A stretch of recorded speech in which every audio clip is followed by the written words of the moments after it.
സെബിഗായ്. കാലങ്ങൾക്ക് മുമ്പ് മഞ്ഞു മൂടിയ ഒരു പർവ്വത ഗ്രാമത്തിൽ സെബിഗായ് എന്നൊരു ബാലൻ ജീവിച്ചിരുന്നു.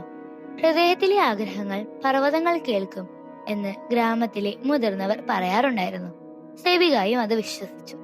സെബിഗായ്ക്ക് ഒന്നും ഉണ്ടായിരുന്നില്ല. അവന്റെ കുടുംബം പാവപ്പെട്ടതായിരുന്നു. വീട് ചെറുതായിരുന്നു. വളരെ ലളിതമായിരുന്നു അവരുടെ ഭക്ഷണം. എന്നാൽ വിലയേറിയ ഒന്ന് അവനിൽ ഉണ്ടായിരുന്നു: ദയയാൽ സമ്പന്നമായ അവന്റെ ഹൃദയം. എല്ലാ ശീതകാലത്തും അവന്റെ ഗ്രാമം പ്രകാശത്തിന്റെ ഉത്സവം ആഘോഷിക്കുമായിരുന്നു. അന്ധകാരത്തെ അകറ്റുന്ന പ്രത്യാശയെ സൂചിപ്പിക്കുവാൻ ഓരോ വീട്ടിലും ദീപങ്ങൾ കൊളുത്തു.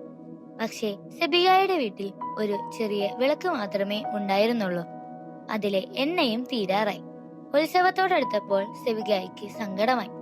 വീട്ടിൽ കുറച്ചെങ്കിലും പ്രകാശം ഉണ്ടാകണമെന്ന് കരുതിയ അമ്മയ്ക്കും സങ്കടമായി. ഒരു തണുത്ത പ്രഭാതത്തിൽ കാട്ടിൽ വിറക് ശേഖരിക്കുമ്പോൾ മുകളിൽ കുടുങ്ങിക്കിടക്കുന്ന ഒരു വെള്ള പക്ഷിയെ സെബിഗായ് കണ്ടു. അതിന്റെ ചിറക് ഒടിഞ്ഞിരുന്നു. തണുപ്പിൽ അത് വിറയ്ക്കുകയായിരുന്നു.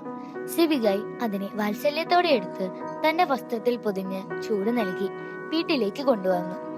നമുക്ക് ഭക്ഷണം പോലും കുറവല്ലേ എന്ന് അമ്മ ആശങ്കപ്പെട്ടെങ്കിലും അതിനെ സംരക്ഷിക്കണമെന്ന് സെബിഗായ് പറഞ്ഞു. 13 ദിവസം സെബിഗായ് അതിന് ഭക്ഷണം നൽകി. മങ്ങിക്കൊണ്ടിരുന്ന വിളക്കിന്റെ ചൂട് നൽകി.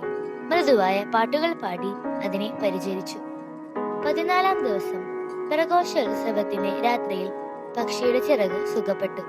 അത് പറന്നു പൊങ്ങി 3 പ്രാവശ്യം സെബിഗായ്ക്ക് ചുറ്റും വലം വെച്ചു. ഇരുട്ടിലേക്ക് പറന്നുപോയി. നിനക്കെങ്കിലും പ്രകാശം ലഭിക്കട്ടെ എന്ന് പറഞ്ഞ് സെബിഗായ് ആശ്വസിച്ചു. അന്ന് രാത്രി ഗ്രാമം മുഴുവൻ ദീപാലങ്കൃതമായി. സെബിഗായുടെ വീട്ടിലെ ചെറിയ വിളക്ക് മങ്ങിയ പ്രകാശത്തിൽ മിന്നിക്കൊണ്ടിരുന്നു. എങ്കിലും സെബിഗായ് പരാതി പറഞ്ഞില്ല. അവൻ മെല്ലെ കണ്ണുകളടച്ച് ഇങ്ങനെ പ്രാർത്ഥിച്ചു: എന്റെ പ്രകാശത്തേക്കാൾ അധികമായി മറ്റുള്ളവരുടെ സന്തോഷം കൂടുതൽ തിളങ്ങട്ടെ. ആ പാതിരാത്രിയിൽ ഒരു അത്ഭുതം സംഭവിച്ചു. ഒരു വെളുത്ത പ്രകാശം അവന്റെ വീട്ടിൽ നിറഞ്ഞു. ആദ്യം അത് ചന്ദ്രപ്രകാശമെന്ന് അവന് തോന്നി. പക്ഷേ അത് കൂടുതൽ പ്രകാശിതവും ചൂടേറിയതും മനോഹരവുമായിരുന്നു. തുറന്ന ജനലിലൂടെ ആ വെളുത്ത പക്ഷി അകത്തേക്ക് പറന്നു വന്നു.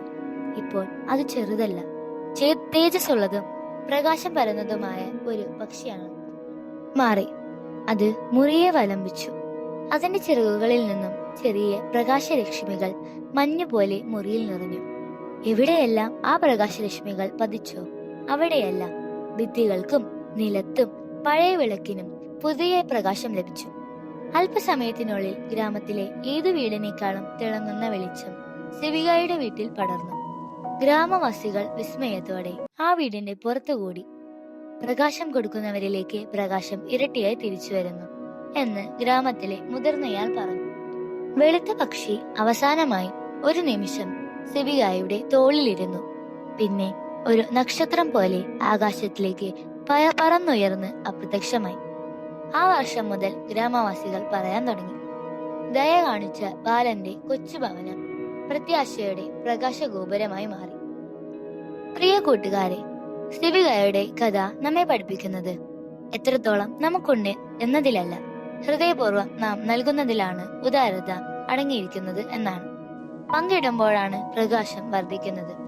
ചെറിയ കാരുണ്യ പ്രവൃത്തികൾ വലിയ അത്ഭുതങ്ങളായി മാറാം. ക്രിസ്മസിനായി നാം ഒരുങ്ങുമ്പോൾ നമ്മുടെ ചെറിയ നല്ല പ്രവൃത്തികൾ മറ്റുള്ളവരുടെ അന്ധകാരം മാറ്റാൻ ഇടയാകട്ടെ എന്ന് സെബിഗായുടെ കഥ നമ്മെ പഠിപ്പിക്കുന്നു.